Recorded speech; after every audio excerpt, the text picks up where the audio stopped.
Hi, I'm David Morgan, And I'm Bill Tillman. and welcome to Everyday Ethics, where we explore the values that guide us in our lives every day. Today, we're going to be looking at another spoke on the integrity wheel. We're going to be looking at memory/hope and the connection that they have with each other. For those of you who have been with us, this is a reminder. For those of you who haven't been with us, just a quick catch up on what we have done this season. We have already spoken about heroes and heroines. Easy for me to see the memory and hopes that I have caused by relatives, caused by friends in the past, and memories from there. As I shared in one of our earlier episodes, the heroes and heroines of my life guided me and helped me understand the calling to which I have spent my entire life, both as a Christian minister and as a Christian in general. Even prior to that, growing up in a worship experience of Baptist, there was that sense of foundation, that sense of center, that sense of focus around which all of this tends to revolve. And so we're going to continue that conversation with memory and hope. And Bill, one of the things I've noticed as we've been talking about the integrity wheel, I've been reminded of watching tires spin. And honestly, some of the times I think that my head is spinning so much from all of these things that I really can't tell if we're going forward or backward, which reminds me that is sometimes I watch those tires and I have Uh, yet to figure out the physics of it, but sometimes they're going forward and sometimes it looks like they're going in reverse. hmm. And so maybe memory and paradox is kind of the spot that we want to talk about, that the tire spinning, the wheels spinning today. You and I talked the other day about one of our favorite persons, authors, Garrison Keillor. And Garrison Keillor has this weekly mailing that he calls Garrison Keillor and Friends. And I would encourage all of our listeners to find that and subscribe to that. For the one this week, the story that he tells about is his Aunt Eleanor and the memories that he had from her life. And one of the statements that he made in that about his aunt, which was his favorite aunt, was those who are dead still speak. And I thought about that and I thought that reminded me of something you said Mhm. about another character in your chapter on memory and hope in the integrity wheel. Would you like to share that with us? Sure. And let me add in before I get onto that, David. This whole season now for Everyday Ethics is about character formation Oh, yeah. and those dynamics that, as I say, inform and form us. And here we are on Memory Hope as one of those major influences. But though he is dead, he still speaks, is drawn from Hebrews 11, verse 4, Okay. about Abel, and it is too often overlooked. Lots of people that lead Sunday school, do sermons, all of that, jump into Hebrews 11 with what's the definition of faith, which is there in verse 1. Um, but that quick note about Abel is an introduction to the following list, which is a kind of genealogy Okay. that uh, the audience, or whoever wrote Hebrews, would have understood out of a Judaic long tradition of genealogies. But these were people who exhibited the kind of faith practice, worship practice that the writer of Hebrews was calling them to understand or to rehearse, not forget, And the bit about Abel, there his example still was very viable to follow, even though the whole story about Abel, we really don't know how many ages ago it was.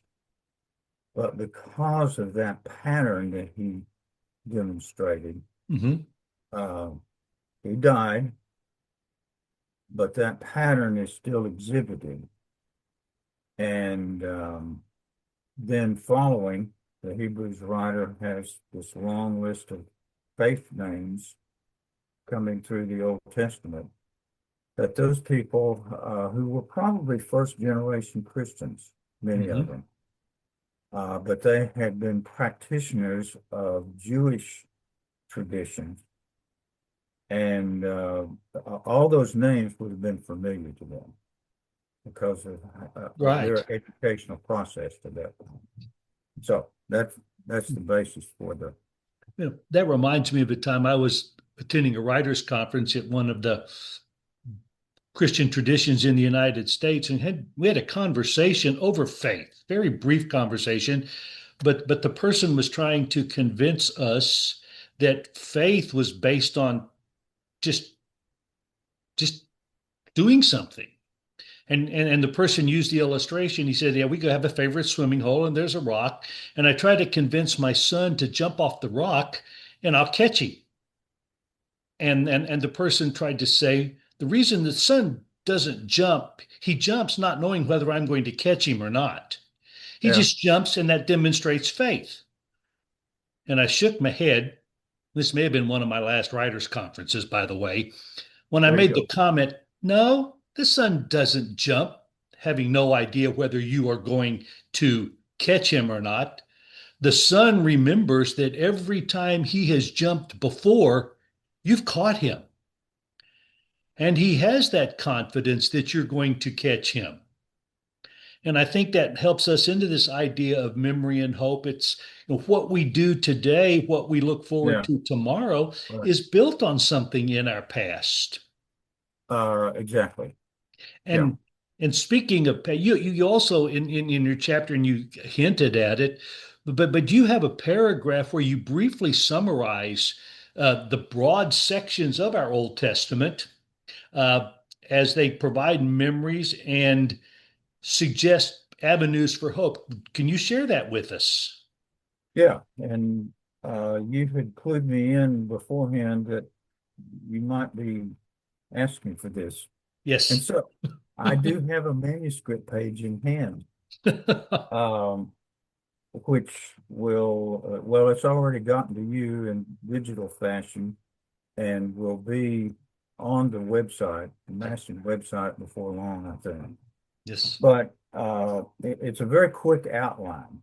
Uh, but I tried to succinctly state how the Old Testament and the New Testament reflects this idea of memory hope. And as a kind of side note, this can even be a sort of hermeneutical interpretation tool of what are the larger themes going on here. So that I listed these. Here is Genesis, the book of beginnings, which is what Genesis means. It's interspersed with genealogies, which so many congregants I've known in my history just pass through the genealogies, even when asked to read out loud these passages. They'll say, hard name begat hard name, because they're Hebrew names, and we'll just skip through it, and that's not very important. But yeah, here is the picture of faith lines, however old the production, even the oral traditions of Genesis would be. Again, these faith lines, these practitioners of faith, are listed. There is Exodus through Joshua.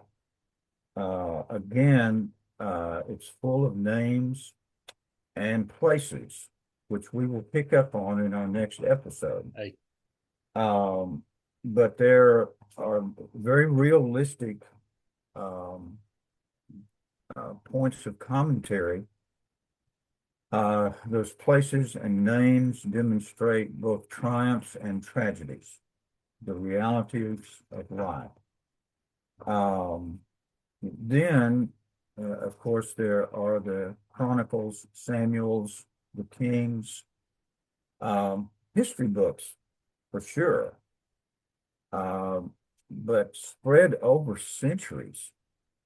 I mean, it's intriguing to me how long those Hebrews took note of what happened basically in their national history. You get to the prophets, um, and they spread over a few centuries at least. Mhm. Um, and it's another intriguing thought for me of how closely, and a few of them did know one another. Mostly they did not. Um, but the message that they conveyed has an interesting similarity Right. over the centuries. And that's reflected then in the narrative. So there is something to remember. And the prophets were known especially for providing information, thoughts toward the future. And again, both triumphant and tragic. So, Mhm. um, the wisdom literature uh, has um, implicitly more than explicitly, um, but um, ideas, statements that demonstrate the interface of faith and faith practice. And the Psalms, for instance, are spread over centuries, but they are congruent to our own experience too. And we move on into the New Testament, the book of Acts, put Mm. together by Luke, the same composer of the gospel, and provides essentially a travelogue Right. about the Apostle Paul. And then through others, I mean, take Paul's, the epistles attributed to him, places, uh, times, points in history of the Eastern Mediterranean, um, Greece, uh, and beyond, um, and the times fit in with what was going on in the Roman Empire, so we can date some of that, but see how he was doing shaping that we can remember about faith practice, particularly Christian faith practice. And quite a lot of his material, of course, as you read Paul, it's leaning into the immediate, but also beyond the immediate uh, future, hope. And here's where, and you can add to this um, other functional definitions of hope, of And what that can mean. But I'll turn back to you for that. yeah, I'll come back to that in just a second. But as you were talking about the Old Testament history, one of the things that I am reminded of is when the actual Old Testament books were written, put together. Okay. And I Yeah. think most scholars seem to think that's during the time of exile, those books of history and the And law yeah, that you mentioned. And you think that's a long way. I mean, you talked about the history expanding several centuries, right. and yet there's like three books that deal with that, Samuel's and Kings and Chronicles, and two of those repeat each other, Kings and Chronicles, but it's they leave a lot out, obviously. Yeah. but it seems that to me that what I read is that the record keepers wanted the people to remember what had happened in their past, Right. the not so good, but they Yeah. recorded that to point out the fact that God always seemed to give them deliverance at the end, and there was Yeah. going to be deliverance and hope and Yeah. renewal for their nation. Yeah. And you made the comment about, what hope is. I mean, we have exiles in the Old Testament, and these are words of encouragement. Right. Words, stay Yeah. determined, stay faithful. Um, One of the words that I like when we talk about hope is the word assurance. Okay. And I've had students in the past ask me, Dr. Morgan, just how can you possibly be a preacher in today's world?